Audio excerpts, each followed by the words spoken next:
Hey guys, this is Phil Ebner back with Video School Online's After Effects course. I hope you're enjoying the lesson so far. I hope I'm not going too fast or too slow, but just right. And I hope you're just learning a lot and excited for the rest of the lessons because we got so much more to cover. After Effects is crazy, insanely confusing, but also awesome at the same time. So in this lesson, I just want to show you quickly how to place your footage on the timeline and the basic edits or ways to edit your layers. So previously I had imported some textures, so I'm just going to show you how to place them on your timeline. So you can just click and drag and drop them on your timeline down here like so.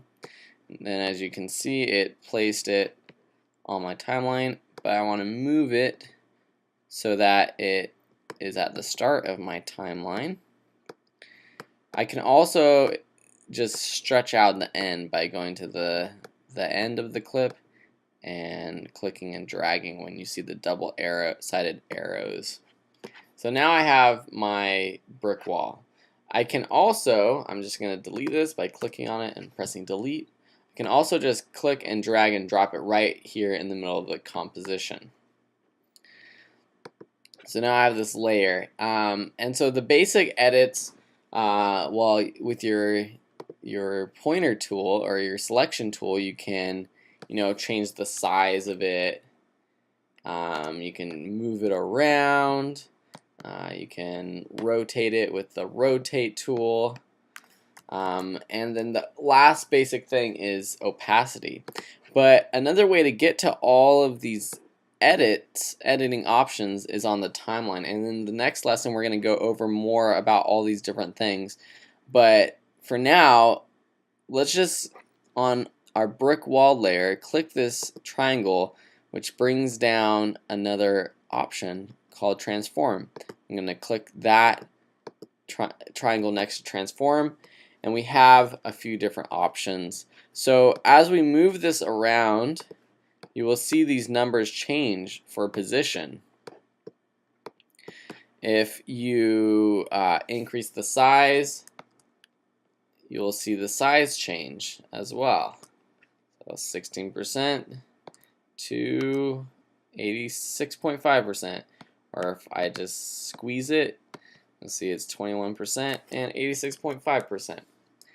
If I rotate it, you get the point. It rotates.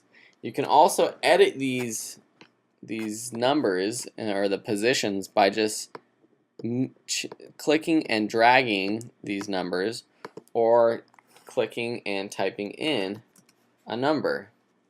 And this is really nice when you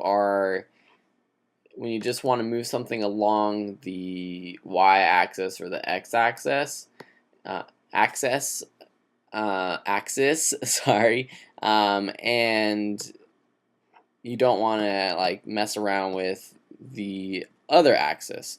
So you can play with the position, you can play with the anchor point, which again you can change with the pan behind tool.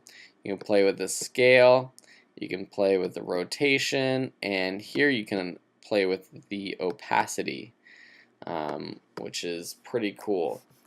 So this also, you can use hotkeys to bring these up, and so we're getting a little bit into the timeline, but I'm just going to go ahead and talk about it right now. So say you don't have this drop down menu open. Say it's just like this. If you have this layer selected and you press S, it will bring up scale. And then you can edit scale that way. If you press R, it will bring up rotation. And you can edit the rotation. P will bring up the position. A will bring up the anchor point. And T will bring up opacity. Also, you can remember T for transparency and edit it that way. And so that is how you add layers to your timeline. here I'll add another layer to show you. So this one is really big, so I'm going to bring up the scale size function and decrease the size of this. Maybe I'll rotate both of them so I can select both by pressing shift and selecting the other one, or command and selecting both. Press R and you can rotate both at the same time.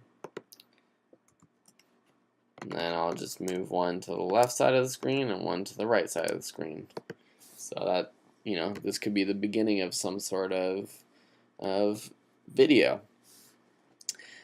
Next lesson, I'm going to talk more about the timeline and all these other functions, but for now, I think you get the point of how to place footage and your basic edits. Thank you for watching, and I'll see you next time. Bye.